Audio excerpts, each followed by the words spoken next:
이 아침에 주의 말씀을 사모하여 나으신 모든 분들을 사랑하고 축복합니다. 고린도전서의 여정을 이제 마치고 갈라디아서 본문을 가지고 통독하고 말씀을 나누려고 합니다. 언제나 말씀을 여는 이 개관 시간은 저도 긴장이 되는 것 같아요. 여는 당일날 말씀을 맡은 것도 좀 부담이 되고요.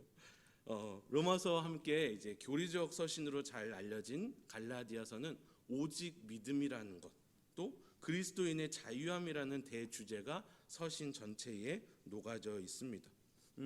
그도 그럴 것이 이 배경을 보면은 알 수가 있는데요. 갈라디아 지역의 교회들의 문제가 있었습니다. 뭐냐면은 율법주의 이단 세력들이 그 교회들 사이사이에 다 침투해 있던 상황이기 때문입니다. 쉽게 이야기하면은 거짓 교사들은 성도들에게 믿음 이외에 다른 것들을 뭔가를 요구합니다. 너희의 공로가 있어야 해. 할례가 있어야 해. 율법을 지켜야지 구원이 있을 거예요. 믿음 말고 무언가를 더 첨부하는 것이죠. 성도들에게 강요해요. 사도 바울의 가르침을 부정하고 거짓을 가르치는 겁니다. 오직 믿음으로 구원을 얻고 하나님 나라를 바라보게 하는 것이 아니라 다른 노력을 하게끔 하게 하는 거짓 교사들이 교회 안에 들어가 있던 것이었습니다. 율법주의, 행위 구원론, 이것들이 거짓 교사들의 무기였다면은 이것에 반대되는 논리인 복음과 그리스도인의 참 자유에 대해서 바울은 서신을 이제 써 내려가게 되는 것이죠. 인사말부터 남다릅니다. 1절 볼까요? 사람들에게서 난 것도 아니요 사람으로 말미암은 것도 아니요 오직 예수 그리스도와 그를 죽은 자 가운데서 살리신 하나님 아버지로 말미암아 사도된 바울은, 자기의 직분을 먼저 이야기합니다. 거짓 교사들이 자기들의 논리를 펴기 위해 당연히 바울을 헐뜯었겠죠. 순수 혈통이 아니야, 그 사람은 가짜야, 베드로랑 아예 노선 자체가 다르잖아, 뭐 이런 식으로요. 바울은 이야기합니다. 사람에 의한 사도직이 아니다. 사람이 바울을 세운 것이 아니라는 겁니다. 뒤로 좀 넘어가 볼까요? 11절과 12절을 눈으로 한번 보십시오. 형제들아, 내가 너희에게 알게 하노니 내가 전한 복음은 사람의 뜻에 따라 된 것이 아니니라. 12절도 있습니다. 이는 내가 사람에게서 받은 것도 아니요 사람에게서 배운 것도 아니요 오직 예수 그리스도의 계시로 말미암은 것이라. 아멘. 사람에게서 시작된 그의 직분도 아니고요, 사람에 의한 것도 아님을 반복적으로 언급합니다. 오직 예수 그리스도와 하나님 아버지에 의한 것임을 부각시킨 것입니다. 사도의 직분은 사람에 의한 것이 아니라요 하나님에 대한 것이 하나님에 대하여서는 맞다. 사람에 대해서 아니다. 하나님에 대해서 맞다라고 주장하고 있습니다. 바울은 이 복음의 길에서 이탈한 갈라디아서 사람들에게 직분을 소개한 후에 2절과 3절에서는 은혜와 평강이 있기를 기원합니다. 함께 있는 모든 형제와 더불어 갈라디아 여러 교회들에게 우리 하나님 아버지와 주 예수 그리스도부터 은혜와 평강이 있기를 원하노라. 아멘. 그 은혜와 평강의 출처를 4절 앞부분이 얘기해 주고 있어요. 그리스도께서 하나님 곧 우리 아버지의 뜻을 따라. 복음에서 어떻게 보면은 집단적으로 이탈한 갈라디아의 교회, 갈라디아 지방의 교회들이지만 그들이 회복되어야 함을 알고 있는 것이죠.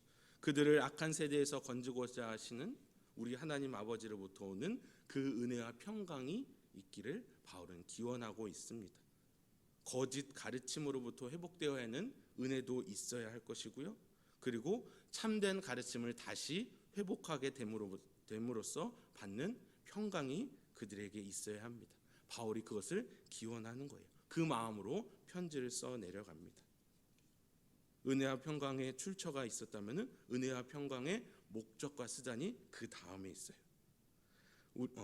아버지의 뜻을 따라 이 약한 세대에서 우리를 건지시려고 우리의 죄를 대속하기 위하여 자기 몸을 주셨으니. 아멘. 복음의 내용입니다. 갈라디아 교회가 회복되어야 하는 본질입니다. 뭘 더 붙여야 하는 것이 아니라 이것을 믿는 믿음이 있어야 합니다. 우리의 죄를 대속하시는 것, 우리를 위해 그 몸을 내어주신 것, 성도들에게 보장되고 주어진 복에 대하여서 말씀합니다. 바로 그리스도의 오심과 그분의 죽으심을 믿는 믿음을 말입니다. 6절이에요. 바울이 문제를 제기합니다. 너희가 다른 복음을 따르는 것은 내가 굉장히 이상하게 여기노라. 6절 개역개정판 쉬운 성경 보면은 되게 부드럽게 나와 있습니다. 사실 6절의 문체를 하나하나 뜯어 보면은 굉장히 과격해요. 단어를 보면 너희가 그리스도를 속히 떠났다. 너희는 변질되고 있다. 좀 원어적인 부분을 보면 그렇더라고요. 너희는 다른 복음이 있는 것을 내가 이상하게 여긴다. 이 부분이 아니라 심각해. 변질되고 있어. 점점점 썩어져 가고 있어. 라는 경고적인 메시지. 바른 복음으로 세워지는 것도, 우리가 믿음이 견고하게 세워지는 것도 오랜 시간이 걸리는데 변질되고 파괴되면은 속히 무너져가고 있다. 너무 금방이라는 것을 바울이 언급하고 있습니다. 7절입니다. 다른 복음은 없나니 다만 어떤 사람들이 너희를 교란하여 그리스도의 복음을 변하게 하려 함이라. 복음이 여러 가지가 있나요? 버전별로 다른 것들이 있나요? 복음은 유일합니다. 우리가 지난주일 말씀에 교회에 대한 말씀을 들었죠. 그리스도를 통해 성령으로 하나 되는 교회의 일치됨에 대해서 말씀을 들었습니다. 주님도 한 분이시고 세례도 하나요, 성령도 한 분이시며 또 우리가 지금 언급하고 있는 복음도 하나입니다. 어느 시대에나 어느 환경에나 복음은 다른 내용이 될 수가 없습니다. 복음의 내용을 바꾸거나 그것에 무엇을 더하거나 뺄 수도 없어요. 다른 복음은 무엇을 이야기합니까? 복음의 변질된 내용을 이야기합니다. 한마디로 정의하면 그리스도를 모독하게도 되고요. 하나님의 구원의 계획과 그 방식을 틀어놓게 됩니다. 하나님의 것에 더하잖아요. 하나님의 것을 빼잖아요. 8절 그 다른 복음을 전하는 자들은 어떻게 되는지 8절과 9절에서 나옵니다. 다른 복음을 전하면 저주를 받을지어다. 너희가 받은 것 외에 다른 복음을 전하면 저주를 받을지어다. 99%의 진리의 내용이 있어도 1%의 비진리의 내용이 있다면 그것은 오염된 것입니다. 변질된 진리입니다. 좀 더 가시적으로 상상을 해볼까요? 우리가 잘 먹는 테이크아웃 커피잔 꽉 차 있는 것에 생수를 채워놓고 아주 극소량의 잉크를 집어넣습니다. 어떨까요? 그냥 먹을만 하겠지. 99%의 물이 있는데. 99%가 절대적이기 때문에 1% 정도의 불순물이 있다고 해도 우리는 보통 99%가 그 1%를 지배할 수 있겠지라는 생각을 할 것 같습니다. 마치 바다가 자정작용을 하듯이 깨끗해지는 것처럼 그렇게 생각을 할 수 있을 것입니다. 하나님의 진리의 말씀 가운데에, 복음의 절대적 가치 가운데에 사람의 것, 이성의 어떤 것들을 올린다고 해서 별 문제가 없어질까요? 아닙니다. 오늘 말씀이 말하는 다른 복음이 되어버리는 거예요. 거룩한 하나님의 말씀에 죄인의 생각, 죄인의 가치를 끼워 넣는 순간 그것은 다른 복음이 되어버립니다. 8절 9절에 경고하듯이 그것은 저주의 대상이 되어버린다는 것입니다. 10절 사도 바울이 이야기합니다. 사도 바울은 자기가 예수 그리스도의 종으로서 사람들에게 좋게 하거나 사람들이 듣기 좋은 말을 하거나 사람들을 기쁘게 하지 않았고 앞으로도 그러할 것이라고 이야기를 합니다. 다른 복음은 사람이 듣기에도 뭔가 수긍할 만한 거부감이 없는 그러한 복음이겠죠. 바울은 그러한 말을 하지 않을 것이라고 이야기합니다. 1절 말씀 하반절을 다시 보면요. 오직 예수 그리스도와 그를 죽은 자 가운데서 살리신 하나님 아버지로 말미암아 사도된 바울의 마음에 대해서 얘기합니다. 바울이 나를 보내신 이는 예수 그리스도를 살리신 하나님 아버지시다라는 것을 언급합니다. 바울은 예수님의 부활을 이야기합니다. 죽은 자를 부활시킬 수 있는 이는 오직 하나님뿐이시며 그 하나님이 자기 등 뒤에 계심을 이야기합니다. 온 우주를 다스리시는 능력자께서 복음을 전하고 교회를 회복케 하시는 그 바울 뒤에 계시는 것을 말하는 것입니다. 하나님으로부터 오는 은혜와 평강이, 이 하나님으로부터 오는 은혜와 평강이 하나님으로부터 떠나서 변질되어 버린 교회와 이 세대에 있기를 바울은 기원하는 것입니다. 참된 진리이신 하나님께로 돌아오기를 진심으로 원하는 것입니다.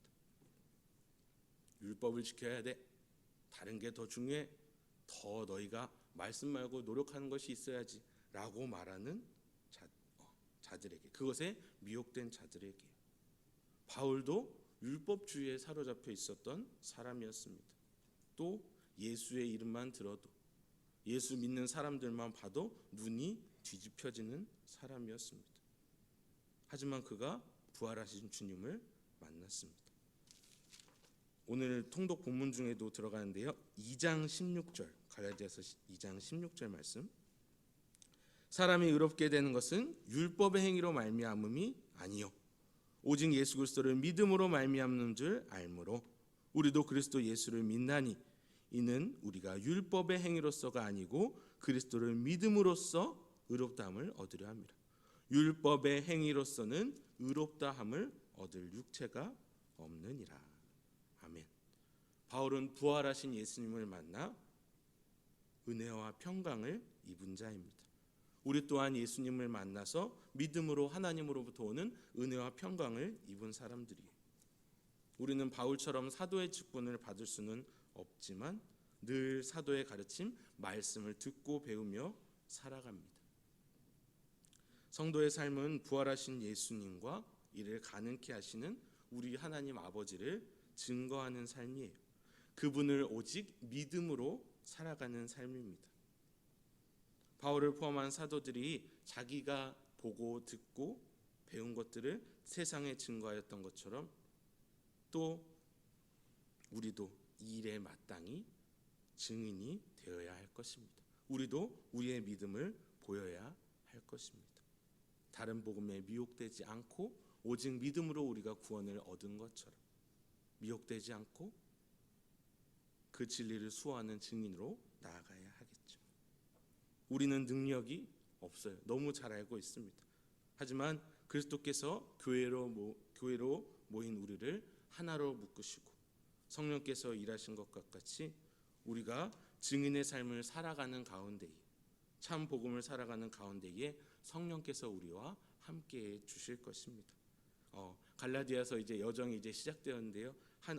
오늘 본문뿐만 아니라 2장, 3장 본문을 읽으면서도 우리가 어떻게 하나님 주시는 그 진리의 말씀을 그 진리의 말씀 가운데 유익을 얻을지 우리가 항상 그 마음을 가지고 그 기대를 가지고 말씀 앞에 섰으면 좋겠습니다. 함께 기도하도록 하겠습니다.